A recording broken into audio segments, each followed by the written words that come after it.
Gobi manchurian, cotton candy, ಕಳಪೆ tea ಪುಡಿ ಹೀಗೆ ಹತ್ತಾರು ಆಹಾರ ಪದಾರ್ಥಗಳಲ್ಲಿ ಹಾನಿಕಾರಕ ಅಂಶ ಪತ್ತೆಯಾಗಿತ್ತು. ಇದೀಗ ಶವರ್ಮಾ ಪ್ರಿಯರಿಗೂ ಆಘಾತಕಾರಿ ವಿಷಯವೊಂದು ತಟ್ಟಿದೆ. ಏನದು ಅಂತ ತೋರಿಸ್ತೀವಿ ನೋಡಿ.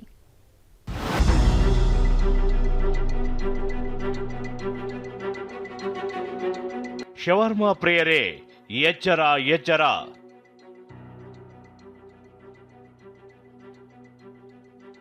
ಶವರ್ಮಾದಲ್ಲಿ ಅಪಾಯಕಾರಿ ಕಲರ್ ಬಳಕೆ.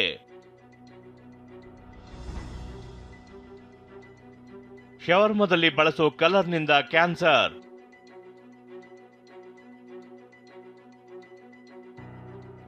ಶವರ್ಮಾ ನಾನ್ ವೆಜ್ ಪ್ರಿಯರ ಫೇವರೇಟ್ ತಿನಿಸು. ಬೆಂಕಿಯಲ್ಲಿ ಗರಗರನೆ ತಿರುಗುತ್ತಾ ಬೇಯುತ್ತಿರುವ ಮಾಂಸವನ್ನ ಸಣ್ಣ ಸಣ್ಣ ತುಂಡುಗಳಾಗಿ ಕತ್ತರಿಸುತ್ತಾರೆ. ಮಾಂಸಕ್ಕೆ ಒಂದಿಷ್ಟು ಮಸಾಲೆ ಸೇರಿಸಿ ರೊಟ್ಟಿಯಲ್ಲಿ ಸುತ್ತಿಟ್ಟು ತಿನ್ನೋ ಮಜವೇ ಬೇರೆ. ಆದರೆ ಶವರ್ಮಾ ಪ್ರಿಯರಿಗೆ ಶಾಕಿಂಗ್ ವಿಷಯ ತಟ್ಟಿದೆ. ಶವರ್ಮಾದಲ್ಲಿ ಡೇಂಜರ್ ರಾಸಾಯನಿಕ ಬಳಸ್ತಿರೋದು ಗೊತ್ತಾಗಿದ್ದು, ಡೆಡ್ಲಿ ಕಲರ್ ಕ್ಯಾನ್ಸರ್ಗೆ ಕಾರಣ ಅನ್ನೋ ಮಾಹಿತಿ ಬಯಲಾಗಿದೆ. ಶವರ್ಮಾದಲ್ಲಿ ಹಳೆ ಮಾಂಸ ಬಳಕೆ ಮಾಡುತ್ತಿರುವ ದೂರು ಕೇಳಿಬಂದಿತ್ತು. ಹೀಗಾಗಿ ಬೆಂಗಳೂರಿನ 32 ಕಡೆ ಶವರ್ಮಾ ಸ್ಯಾಂಪಲ್ ಸಂಗ್ರಹಿಸಿ ಆಹಾರ ಸುರಕ್ಷತಾ ಇಲಾಖೆ ಲ್ಯಾಬ್ಗೆ ಕಳಿಸಿತ್ತು. ಕಳೆದ ವಾರವಷ್ಟೇ ಇದರ ವರದಿ ಬಂದಿದೆ. 32 ಮಾದರಿಗಳ ಪೈಕಿ 8 ಕಡೆ ತಯಾರಿಸಿದ್ದ ಶವರ್ಮಾ ತಿನ್ನಲು ಯೋಗ್ಯವಲ್ಲ ಅನ್ನೋ ವರದಿ ಬಂದಿದೆ.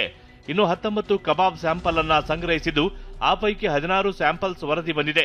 ಇದರಲ್ಲಿ 2 ಕಬಾಬ್ ಮಾದರಿ ಅಸುರಕ್ಷಿತ ಎಂಬ ರಿಪೋರ್ಟ್ ಬಂದಿದೆ.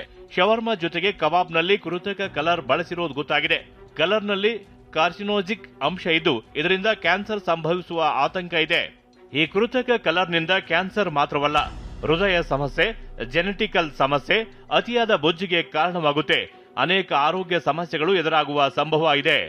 ಕಲರಿಂಗ್ ಏಜೆಂಟ್ಸ್ ಅಲ್ಲಿ 2 ವಿಧ ಇದೆ. ಒಂದು ಸಿಂಥೆಟಿಕ್ ಕಲರ್ಸ್ ಅಂಡ್ ಒಂದು ನ್ಯಾಚುರಲ್ ಕಲರ್ಸ್.